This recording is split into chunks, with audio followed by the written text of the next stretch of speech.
Pemirsa, puluhan anggota Satpol PP menyerang kantor pembiayaan kredit kendaraan bermotor di kota Manado, Sulawesi Utara.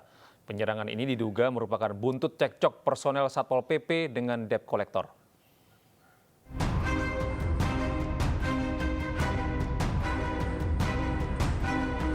Inilah video amatir kericuan saat puluhan personel Satpol PP menyerbu kantor pembiayaan kredit kendaraan bermotor di kota Manado, Sulawesi Utara.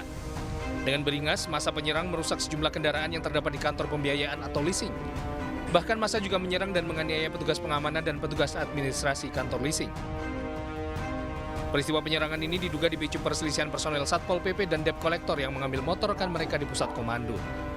Aparat kepolisian yang mendapat laporan langsung mengamankan lokasi dan memasang garis polisi. Sesuai dengan laporan ini ada tindak pidana yaitu penganiayaan dan juga ada beberapa motor yang dirusak. Ya, jadi sudah polisi lain untuk mengamankan TKP. Polisi masih mendalami kasus ini. Kericuan ini kini ditangani jajaran Polsek Wanea, Kota Manado. Heboh kasus pernikahan sejenis di Jambi memasuki babak baru. Era Yani alias Anhaf Arafif dilaporkan korban selaku istrinya karena telah menipu hingga ratusan juta rupiah. Selain menderita kerugian material, korban juga mengalami trauma berat.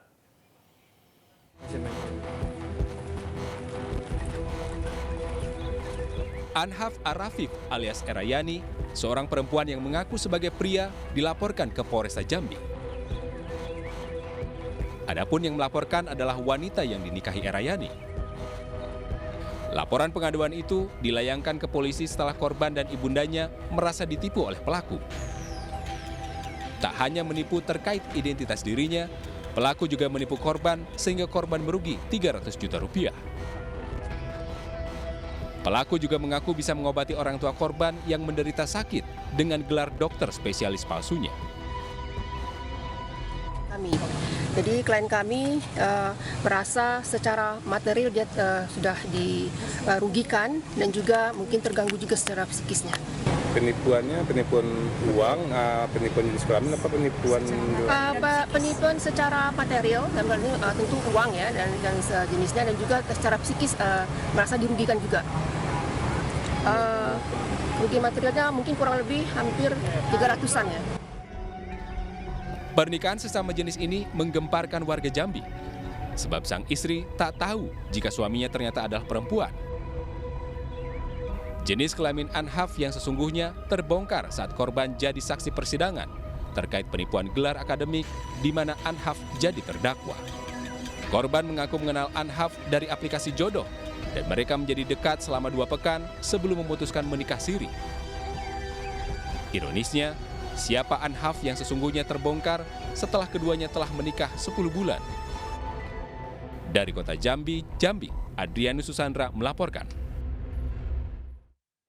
Pemirsa, RSUD R.A. Kartini, Jepara, Jawa Tengah membantah unggahan viral di akun Twitter @apwanita yang menyatakan dilecehkan salah seorang oknum perawat. Pihak rumah sakit melaporkan pemilik akun ke Mapolres Jepara.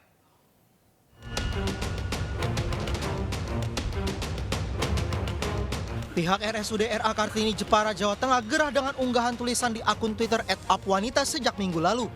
Unggahan bernarasi tuduhan terhadap oknum perawat yang melecehkan seorang pasien saat dirawat dengan disertakan foto oknum yang bersangkutan.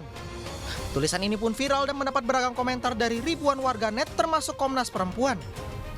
Pihak RSUD R.A. Kartini membantah tuduhan adanya pelecehan seksual. Hal itu berdasarkan hasil investigasi pihak rumah sakit terhadap perawat yang dituduhkan. Pihak RSUD R.A. Kartini Jepara merasa dirugikan karena dinilai melakukan pencemaran nama baik. Pihak RSUD Jepara mengambil langkah hukum dengan melaporkan pemilik akun ke Mapolres Jepara. Untuk memastikan berita ini benar atau hoax. Membantu untuk tadi mencari pemilik akun yang mungkin dia masih cemas sehingga tidak melaporkan diri atau tidak datang ke RSUD R.A. Kartini. Jadi membantu itu. Selanjutnya kami akan melakukan serangkaian penyelidikan terhadap viralnya yang diduga oknum ya, adanya perbuatan pelecehan seksual yang ada di RSUD. Hingga saat ini belum diketahui identitas pasti akun @apwanita selaku pengunggah. Dari Jepara, Jawa Tengah, Alif Sutarto, iNews melaporkan. Petugas BNN membakar 10 ton tanaman ganja yang ditemukan di perbukitan Sawang, Aceh Utara. Sementara di Cianjur, polisi menemukan ladang ganja 10 hektar di puncak Gunung Karuhun.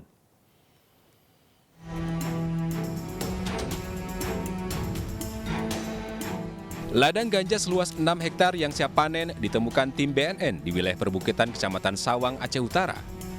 Pohon ganja dengan tinggi 2 meter ditemukan setelah petugas gabungan menyusuri kawasan perbukitan Desa Tepin Resep dan Desa Blangmanyak. Sebanyak 20.000 batang atau seberat 10 ton ganja langsung diamankan petugas untuk dibakar. Total yang dimusnahkan hari ini ada 20.000 batang atau 10 ton ganja di 2 titik. Pertama di titik di sini di Desa Tepin Resep, Kecamatan Sawang, Kabupaten Aceh Utara.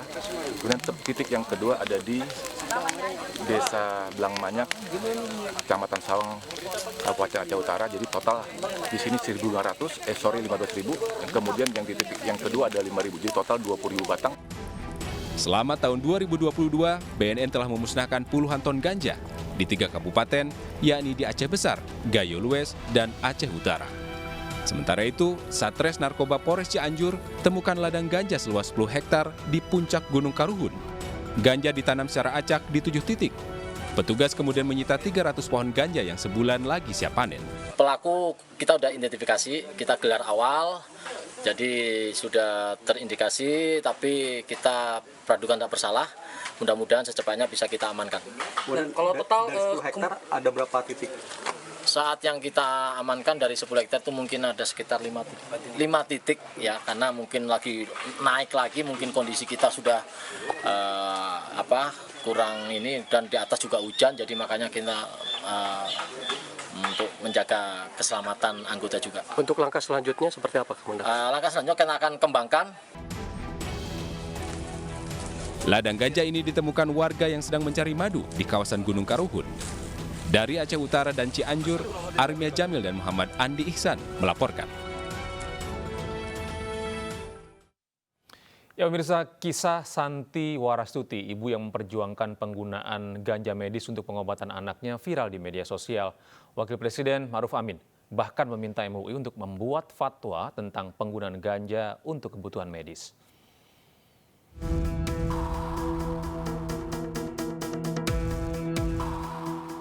Kisah Santi Warastuti, seorang ibu yang memperjuangkan penggunaan ganja medis untuk pengobatan anaknya, mendapat sorotan. Salah satunya dari penyanyi Andin yang mengunggah foto bersama Santi saat bertemu di Car Free Day Jakarta hari Minggu lalu. Sudah lebih dari 7 tahun Santi merawat anaknya yang mengidap cerebral palsy atau penyakit kelumpuhan otak. Santi mengaku membutuhkan ganja medis untuk mengobati anaknya. Dalam ikhtiarnya, Santi juga menyambangi pimpinan DPR untuk beraudiensi terkait permohonan legalisasi ganja. Terutama untuk mengatasi kejangnya, Pak. Yang utama itu, karena setiap anak CP itu hampir semua disertai kejang. Setiap kejang terjadi, pasti anak akan mengalami kemunduran. Dan itu sangat menyakitkan bagi kami, karena untuk maju sedikit saja itu susah, apalagi disertai kejang. Jadi tambah mundur. Wakil Presiden Ma'ruf Amin meminta Majelis Ulama Indonesia membuat fatwa tentang penggunaan ganja untuk kebutuhan medis.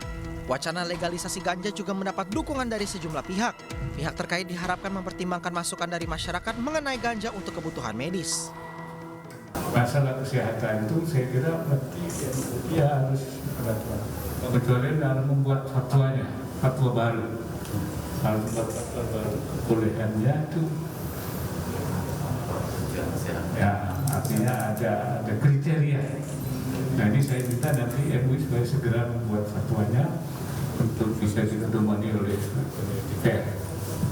Ya, jangan sampai nanti berlebihan dan menimbulkan kemudaratan. Nah, kita berharap Mahkamah Konstitusi bisa mempertimbangkan seadil-adilnya, sebaik-baiknya, sehingga kemudian ganja apakah betul kemudian dia bisa dipakai untuk medis, apakah kemudian dia benar secara hukum bisa kemudian ada kesempatan di sana. Nah, maka dari itu kita masih menunggu dari Mahkamah Konstitusi. Tapi secara hukum kita berharap juga ada perbaikan norma kalau kemudian memang ganja itu dipergunakan untuk kesehatan.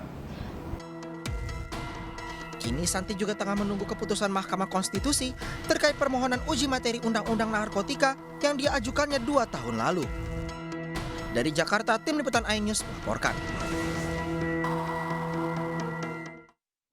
Pemirsa, pemerintah Kabupaten Sleman akhirnya menutup Cafe Holy Wings Yogyakarta karena melanggar peraturan daerah. Cafe Holy Wings di Jalan Jogja Magelang, Sindu Adi, Melati, Sleman, Yogyakarta pada Rabu siang ditutup petugas Satpol PP bersama dinas terkait. Menurut petugas Holy Wings, melanggar Perda nomor 12 tahun 2020 tentang ketentraman, ketertiban umum, dan perlindungan masyarakat. Hal ini buntut dari promosi minuman keras bertuliskan Muhammad dan Maria yang melecehkan agama. Penutupan berlaku sampai batas waktu yang belum ditentukan, menunggu perkembangan lebih lanjut. Pemerintah Kabupaten Sleman juga akan meninjau ulang izin dari Cafe Holy Wings tersebut.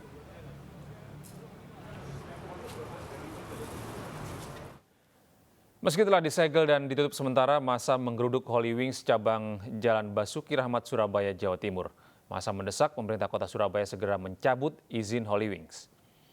Holy Wings dengan kami tidak akan pernah selesai. Kita sudah menabuh genderang perang dengan Holy Wings.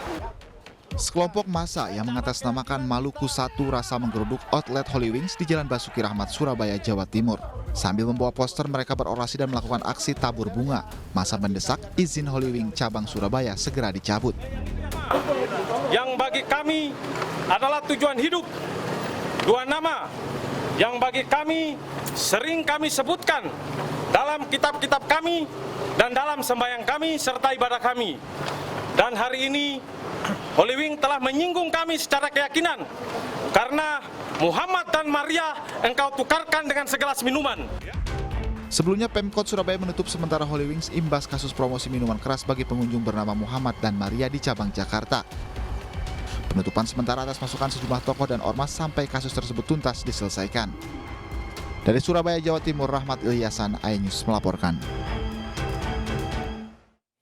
Pemirsa, unjuk rasa kembali digelar masa Front Kader Penyelamat Partai P3 yang mendesak Ketua Umum P3 Suharso Monoarfa mundur dari jabatannya pada Rabu siang. Masa Front Kader Penyelamat Partai P3 mengawali aksi dengan long march dari Jalan Salemba Raya menuju kantor DPP P3 di kawasan Menteng, Jakarta Pusat. Mereka yang menuntut Ketua Umum P3 Suharso Monoarfa segera mundur dari jabatannya ini juga menggelar aksi tabur bunga. Tabur bunga sebagai bentuk keprihatinan atas 9 rekan mereka yang terluka dalam aksi unjuk rasa sebelumnya pada tanggal 24 Juni lalu. Dalam bentrokan saat itu, penyerangan diduga oleh massa bayaran yang sengaja disiagakan untuk membubarkan massa yang kontra terhadap kepemimpinan Suharso Monoarfa. Pasca bentrokan, massa Front Kader Penyelamat Partai telah membuat laporan ke Polsek Metro Menteng. Aksi keprihatinan atas peristiwa pada tanggal 24 yang mana mungkin preman-preman yang dari sebelah menyerang kami itu bukan kader kami, bukan kader P3. Kami kenal persis kader-kader P3, kecuali memang kader-kader yang memakai baju GPK itu kader P3. Di luar itu bukan kader P3. Ya, jadi dalam rangka kami. Dukungan jelang pemilihan Presiden 2024 terus bergulir kepada Ganjar Pranowo di sejumlah daerah. Di Jawa Timur, dukungan terhadap Ganjar datang dari kalangan emak-emak, sementara di Jakarta, ribuan santri menggelar sholawatan dan doa.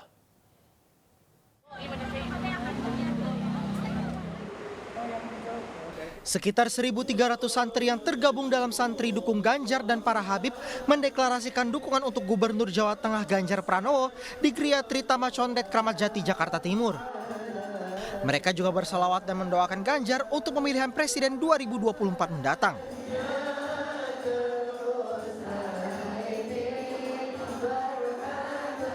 Koordinator Nasional Santri Dukung Ganjar, Acep Amiruddin mengatakan, Ganjar sosok yang sudah tidak asing lagi di kalangan pesantren dan dekat dengan tokoh agama. Ganjar juga dinilai pemimpin yang religius dan nasionalis yang dibutuhkan Indonesia saat ini. Pendukung dan relawan yang tergabung dalam Mak Ganjar Provinsi Jawa Timur mendeklarasikan dukungan kepada Gubernur Jawa Tengah Ganjar Pranowo untuk menjadi Presiden tahun 2024. Korwil Mak Ganjar Hari Zafrawa mengatakan dukungan diberikan karena Ganjar dinilai figur yang peduli rakyat kecil, terutama para emak-emak. Mereka melihat hal itu dari kebijakan dan keseharian Ganjar sejak menjadi anggota DPR RI hingga menjadi gubernur saat ini. Deklarasi dukungan berlangsung di kawasan Warung Tani, Desa Mulyo Agung, Kabupaten Malang, Jawa Timur.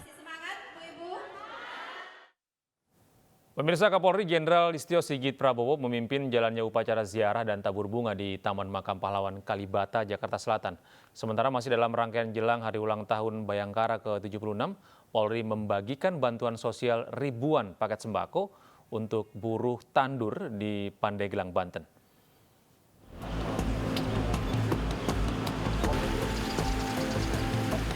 Kapolri Jenderal Listio Sigit Prabowo berziarah ke Taman Makam Pahlawan Kalibata, Jakarta Selatan, Rabu siang. Ziarah dilakukan 2 hari jelang hari ulang tahun Bayangkara yang ke-76. Kapolri Sigit bertindak sebagai inspektur upacara. Usai memimpin pelaksanaan upacara penghormatan, Kapolri Sigit berziarah dan tabur bunga ke beberapa mantan Kapolri yang telah gugur. Bagi kami, spirit perjuangan beliau-beliau, kemudian hal-hal positif, dan juga di satu sisi ini adalah kesempatan kami untuk memberikan penghormatan dan doa bagi para pendahulu kami, dan ini tentunya menjadi bagian dari kami untuk menjadi energi positif, menjadi semangat kami untuk terus melanjutkan apa yang telah beliau-beliau ukir.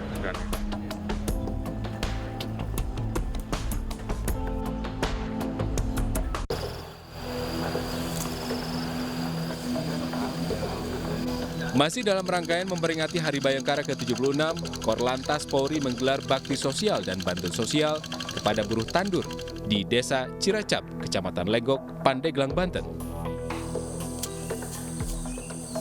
Sebanyak 1.361 paket sembako diberikan Kasubdit Dit Regiden SIM Kombes Pol Jati Utomo secara simbolis.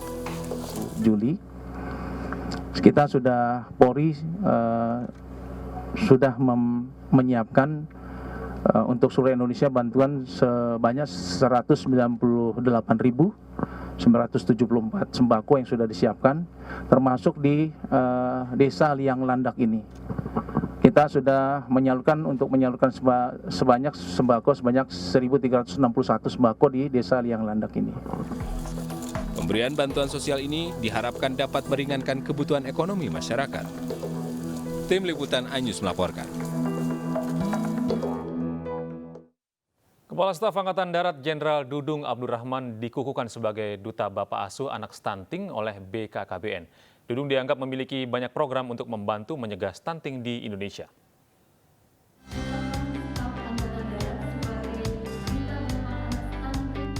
Pengukuhan Kasat Jenderal Dudung Abdurrahman sebagai Duta Bapak Asuh Anak Stunting ini digelar di Kelurahan Pondok Rejo, Tempel, Sleman, Yogyakarta, Rabu sore. Pengukuhan dilakukan oleh Kepala BKKBN Hasto Wardoyo bertepatan dengan peringatan Hari Keluarga Nasional yang jatuh setiap tanggal 29 Juni. Kasat Dudung menyatakan pengukuhan ini tak lepas dari berbagai kegiatan yang telah dilakukan TNI AD untuk membantu masyarakat.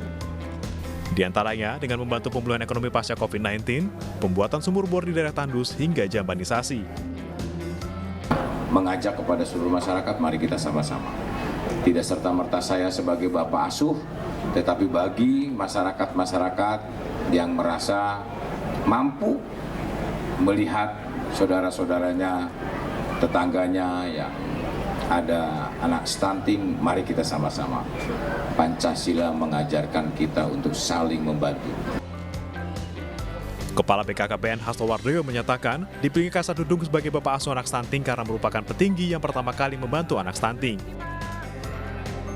Petinggi Pak Kasat ini yang pertama kali untuk men-taking over, berani mengatakan bahwa saya akan membantu untuk anak-anak stunting, dan kemudian beliau secara real kemudian membantu men-taking over beberapa anak stunting yang jumlahnya tidak sedikit di Indonesia. Oleh karena itu beliau cocok dan layak untuk diangkat menjadi Duta Bapak Asuh Anak Stunting di Indonesia ini.